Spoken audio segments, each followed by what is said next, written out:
Atenção, conteúdo não recomendado para quem gosta de pensar dentro da caixinha.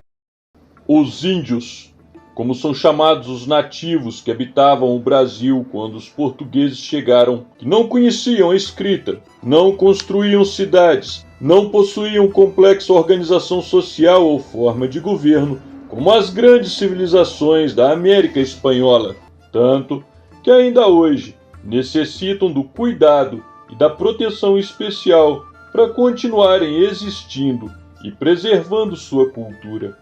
Isso também é outra injusta mentira sobre os primeiros habitantes dessas terras. Olá, eu sou o professor Neomar Nepomuceno e no vídeo de hoje eu vou trazer fatos, a maioria deles desconhecidos, que vão mudar o seu conceito sobre os primeiros habitantes do que hoje é o Brasil. Sim, existiam escritas, artefatos, estátuas, além de civilizações muito diferentes das primitivas aldeias que comumente conhecemos. Tudo isso oficialmente comprovado por pesquisadores estrangeiros, a maioria americanos, franceses, britânicos e de outras nacionalidades. E é sobre isso que agora vamos falar.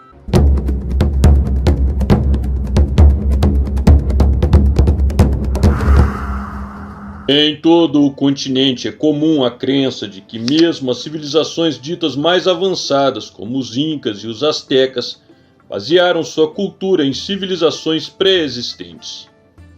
As misteriosas ruínas pré-colombianas de Tiwanaku e Clavin de Huántar já existiam antes mesmo da civilização inca. Na época da conquista espanhola, os índios peruanos afirmavam que Tiwanaku havia sido edificado por uma raça branca de olhos azuis.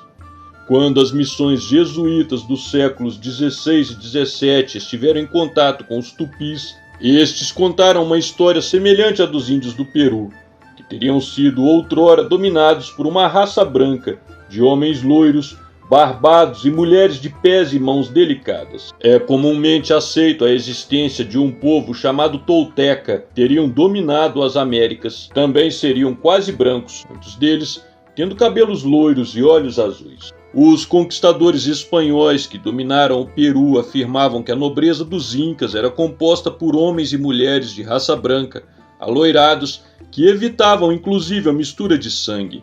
Os índios molopeques, descobertos em Minas Gerais no século XVII, tinham a tez clara, os olhos azuis e os cabelos aloirados. O mesmo se diz dos índios machumbis, que, embora jamais tivessem entrado em contato com o branco, tinham a pele clara e os cabelos dourados. Seria esse o povo tolteca? Os índios da Bolívia contam que os toltecas do Brasil fundaram, após um evento cataclísmico, uma nova cidade completamente isolada do resto do mundo pelas impermeáveis florestas brasileiras. Essa cidade riquíssima e bem traçada seria a capital do Império dos Musos, isso é, os toltecas brasileiros. Conforme relatos de missionários franciscanos, os Musos se tornaram tão famosos por sua avançada civilização e suas imensas riquezas que índios de todo o continente sul-americano iam periodicamente prestar homenagem ao seu soberano, o grande Pai Tite. Os nativos que visitavam o poderoso reino dos Musos afirmam que estes contavam com um exército tão forte que chegara a derrotar os incas quando o império destes se encontrava no seu apogeu. De fato, os incas, tidos como a mais avançada civilização da América do Sul, se expandiram para o norte, para o sul e pouco para leste, conquistando e constituindo um império que dominava tudo, do Chile até a Amazônia colombiana, estendendo-se a partes da Bolívia e da Argentina, mas não possuíam nenhum domínio na rica Amazônia brasileira.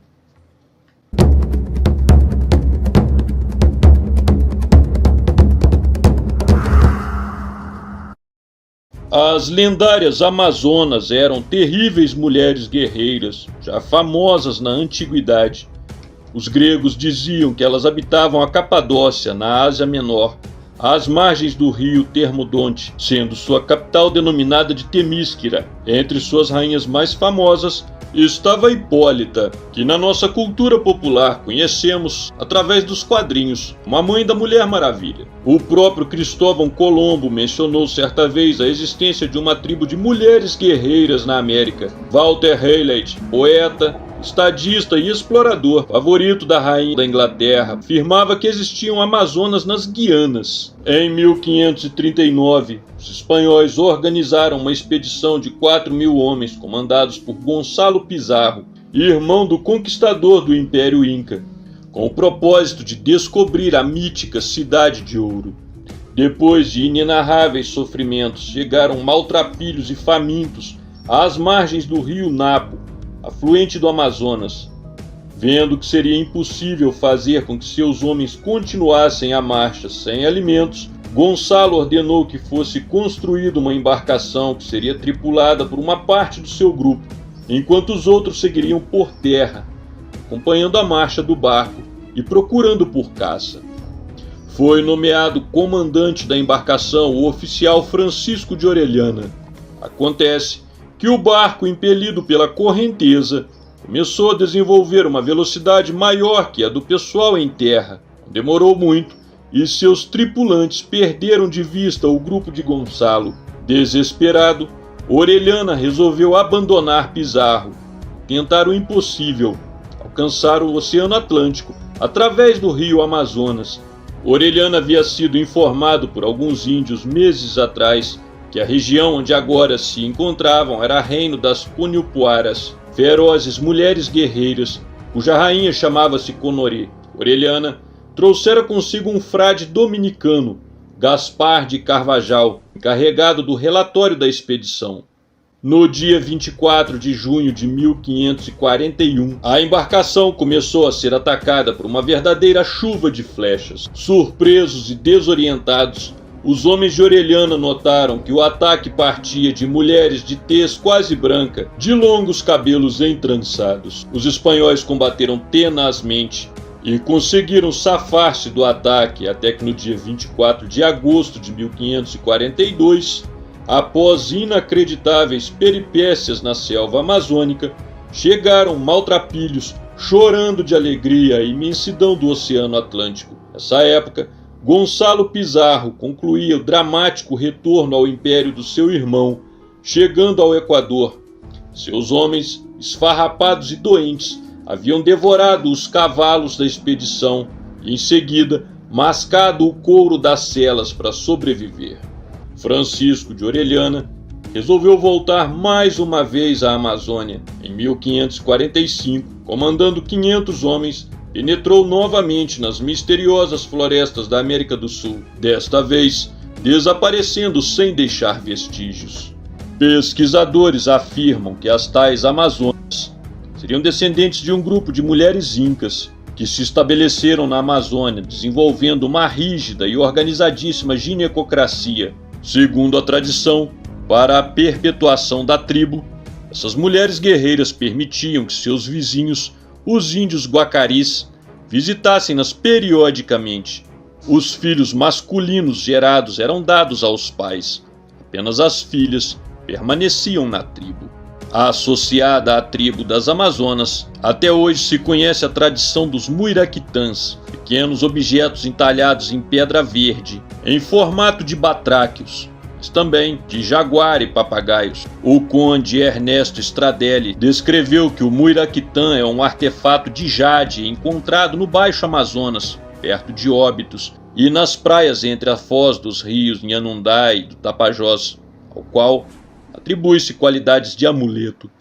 Segundo a tradição, o muiraquitã seria um presente que as Amazonas davam aos índios que a visitavam anualmente, ensejando a perpetuação desta comunidade feminina. Para Stradelli, é certo que até hoje, tanto no Amazonas como no resto do continente sul-americano, não se tem encontrado jazidas de jade, ou mesmo jade que não tenha sido trabalhado.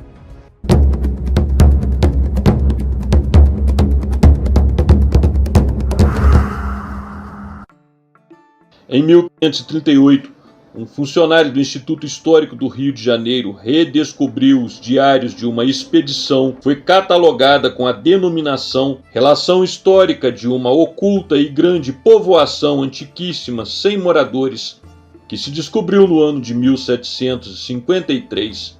O documento ficou conhecido como o Manuscrito 512 e encontra-se até hoje na Biblioteca Nacional no Rio de Janeiro, podendo inclusive ser acessado online. Em 1753, um explorador de Minas Gerais, cujo nome se ignora, decidiu sair à procura de um lendário tesouro da época chamado Ouro de Moribeca. Arregimentou alguns portugueses, uma dúzia de negros, meia dúzia de índios, material de exploração e partiu para o misterioso interior do Brasil. Segundo o manuscrito 512, em algum momento avistaram em algum lugar provavelmente do sertão baiano uma vasta planície que terminava em uma cadeia de montanhas. No local, batedores identificaram uma estrada de pedra de aparência antiquíssima e em precário estado, mas ainda capaz de levar os aventureiros ao cume das Montanhas Douradas.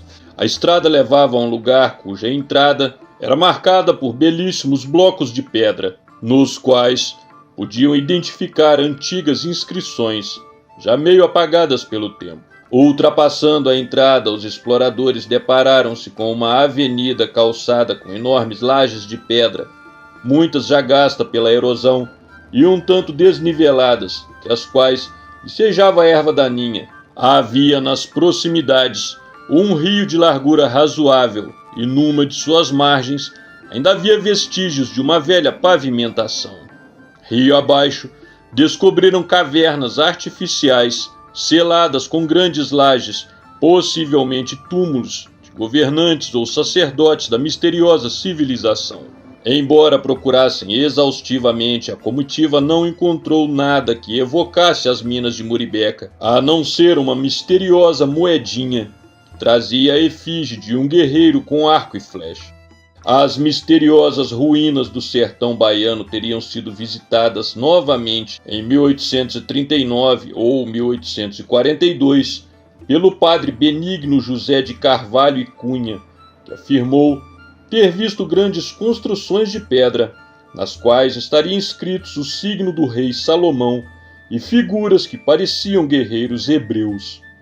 Acendeu-se a polêmica e não tardou a surgir outro documento, datado de 1725, que também descrevia a tal pré-histórica cidade baiana como tendo ruas largas, arcos de pedra, casas com tetos abobadados, obeliscos, praças, jardins e inclusive um grande templo.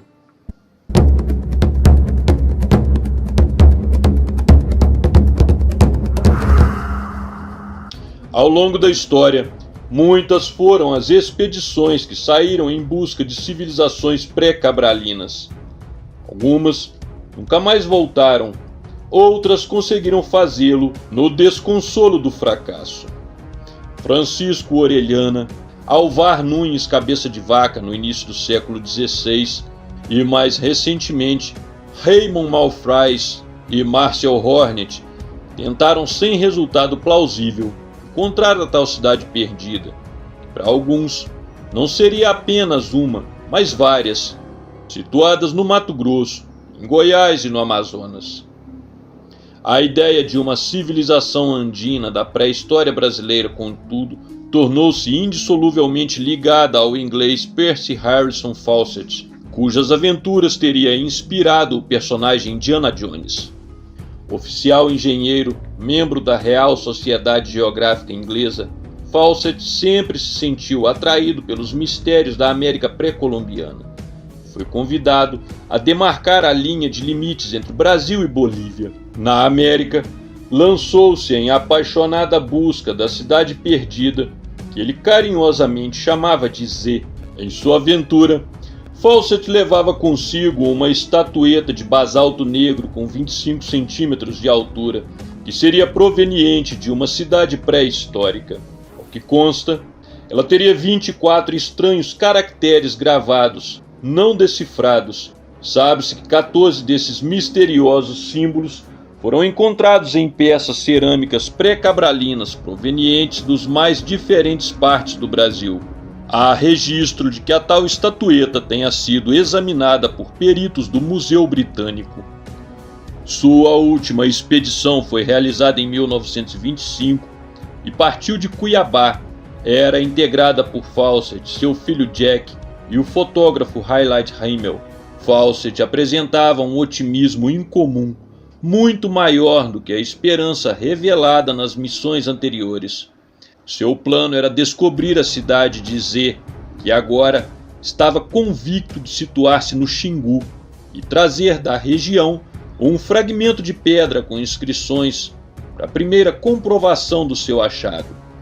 Sua última carta enviada à mulher informava com ansiedade que um nativo lhe fizera a descrição da cidade perdida na floresta, na qual ainda existiriam diversas edificações, um dos quais seria repositório de um espelho talhado em cristal, que, refletindo a luz do sol, iluminava majestosamente o interior da construção. E, infelizmente, depois dessa missiva, rompeu-se todo o contato entre a pequena expedição e o mundo civilizado. Nunca mais se soube do paradeiro de Fawcett e de seus auxiliares. Foram realizadas várias buscas na região do Xingu, onde o coronel desapareceu, no entanto sem qualquer sucesso.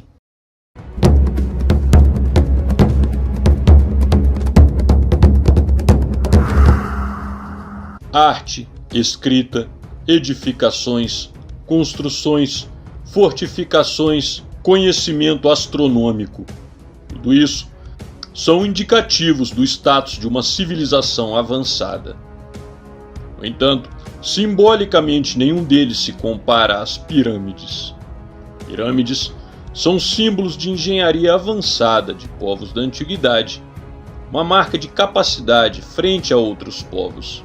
Monumentos gigantescos construídos em forma piramidal servem a finalidades astronômicas, funerárias e outras das mais controversas e mostram o grau de desenvolvimento de uma determinada cultura.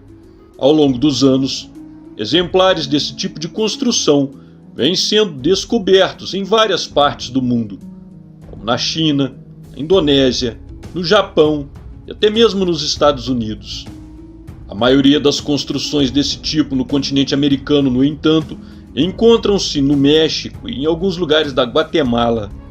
No entanto, no começo da década de 70, dois pesquisadores, o arqueólogo amador Roldão Pires Brandão e o etnólogo José Altair da Costa Pires, afirmaram ter descoberto durante um sobrevoo na selva amazônica aquilo que seriam as primeiras pirâmides do subcontinente sul-americano. A revista Veja, em uma reportagem de 1º de agosto de 1979, enviou as fotos para o geógrafo Aziz Nabib Absaber, diretor do Instituto de Geografia da USP e apontado como o maior entendido do assunto no Brasil.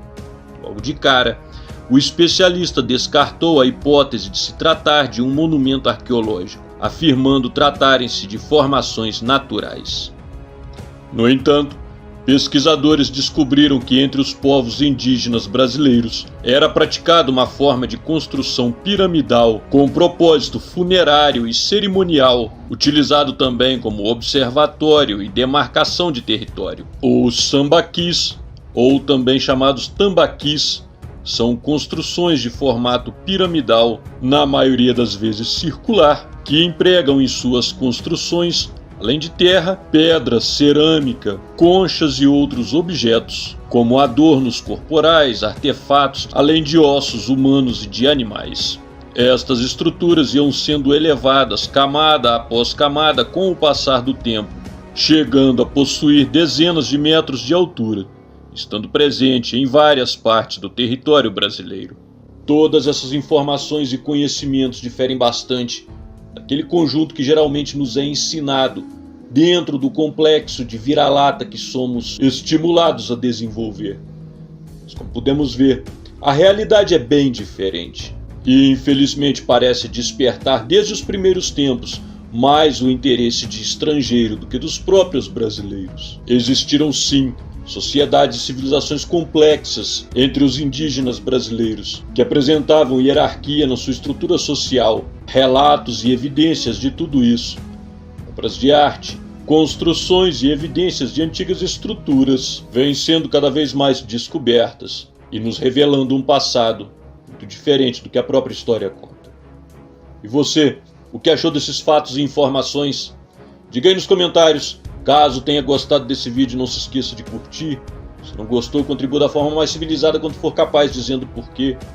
Se achou essas informações interessantes, se foram esclarecedoras para você, para que esclareça outras pessoas, também compartilhe com seus amigos em suas redes sociais. Para mais vídeos e conteúdos como esse, visite, se inscreva no canal e é isso aí. Tchau e que a verdade nos liberte.